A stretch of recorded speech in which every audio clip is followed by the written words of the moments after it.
Westerners have been fleeing their home countries due to the rising cost of living in the Western Hemisphere. The inflation that we have seen in recent years has been shocking. It's been unaffordable for many people. And if we just take a look at electricity costs and heating costs, natural gas, everything has gone up like tremendously.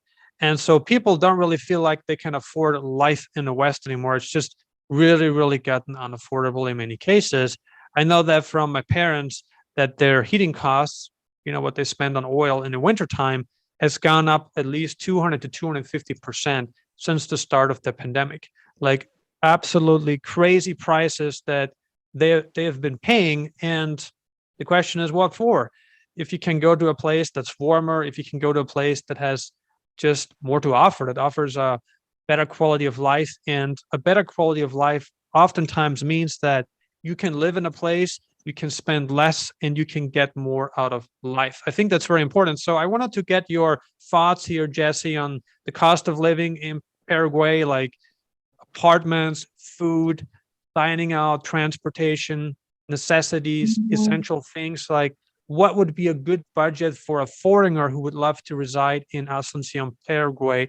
How much money do they need to spend on a month-to-month basis to be happy to have a good life in Asunción, Paraguay? For example, in Asunción, the cost of life is, of course, higher than in other parts of Paraguay.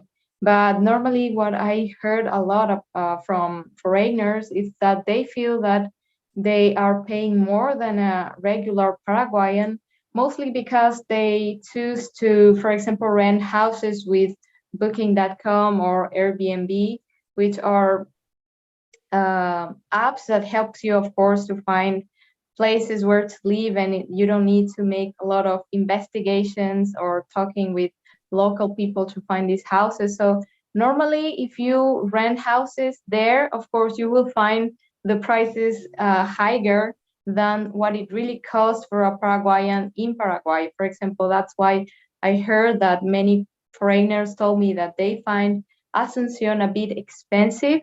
But actually, I think for a regular Paraguayan who knows everything, who knows where to buy or where to rent a house or where to pay healthcare or everything, the cost of living is actually less than $800, even for a family, for example. I met a lot of people that they have like the minimum salary, for example, and the minimum salary here is less than $400. So it's basically nothing, and they are able to have a family, for example. And if you double it, for example, a mom and a dad that have regular jobs in Paraguay, you have around $800 per month, and they can do everything without the shopping, the food, the healthcare, and everything. So normally, but if you are a newcomer, for example, in Paraguay, you will have a bit of a struggle finding where to lease an apartment, for example.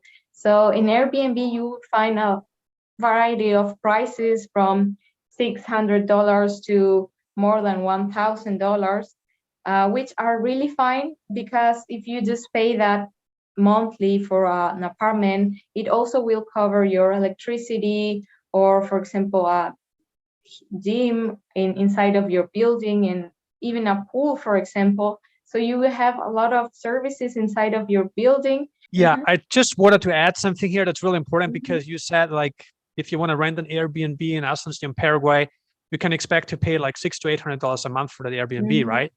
And what I wanted to point out here about Airbnbs is that there's a huge markup tied to the Airbnb. On top of that, the platform charges tremendous fees that you would not pay if you just found someone locally. It's very doable. If you were if you were a foreigner looking for an apartment in Paraguay, is there a way that you can just like walk down a street and call some numbers to see if anyone's interested in renting an apartment to you? Is that an option? Yeah, of course, there is the option. And like I'm telling you, normally people recommend where to live, or if they have a friend who rents apartments, for example, they will recommend you and give you the prices, the average prices per city or per district. So normally it's quite easy to find an apartment outside Airbnb.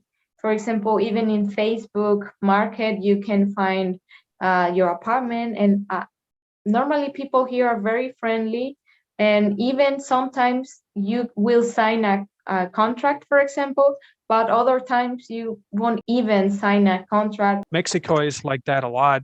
And in Paraguay, for sure, like people prefer renting to foreigners. They know they have stable income. They see Yes. foreigners as middle class or upper middle class.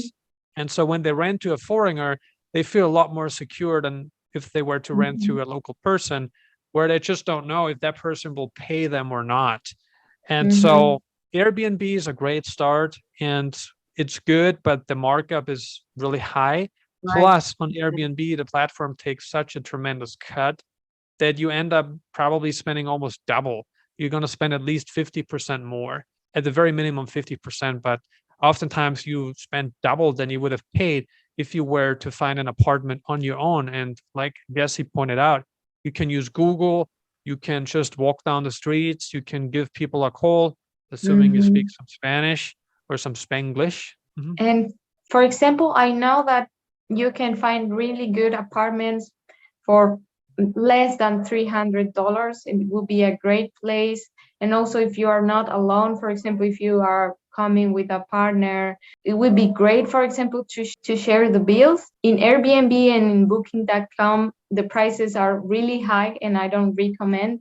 But what I recommend is to search in Facebook, in talking with the neighbors or making friends in Paraguay or looking in internet. You will really find good apartments. And if you end up spending just a couple $100 a month on an apartment, food is inexpensive, transportation is inexpensive. I mean, you won't need that much more money.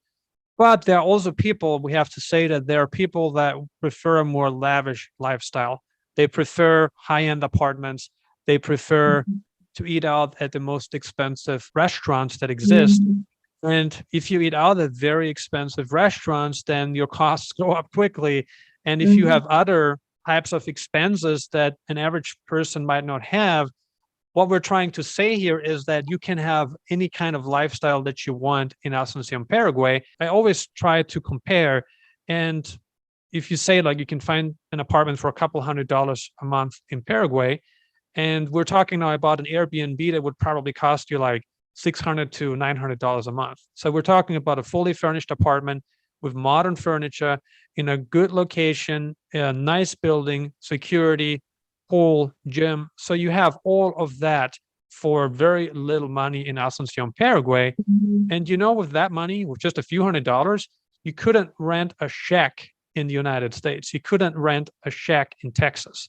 Like if you want to rent a studio or a one-bedroom apartment in Texas, you know how much that costs now? You got to pay a minimum $700 to $1,000 a month. And that place is unfurnished, Jesse. That place has nothing in it. It is unfurnished, no utility bills included, no electricity included, no water. Maybe maintenance is included, but everything else you got to pay extra. So you just get a lot more value for your money. Yeah. Oh. So the prices I'm saying also are less than $300, but also like you, I'm saying that it won't include any furniture, for example, or anything. So normally if you are planning not to stay here a lot of months, for example, not having a life formed here in Paraguay, normally, of course, it's convenient an Airbnb or a booking.com to live short. But if you are planning to stay longer, you should really consider about looking and investigating which places you are willing to live, for example, safety or close to a hospital or close to a police station or something like that. You can really find cheap apartments, and there from then start to furnish your house, for example. I do believe that's the way to go if you want to rent long term. And a lot of people prefer having their own furniture.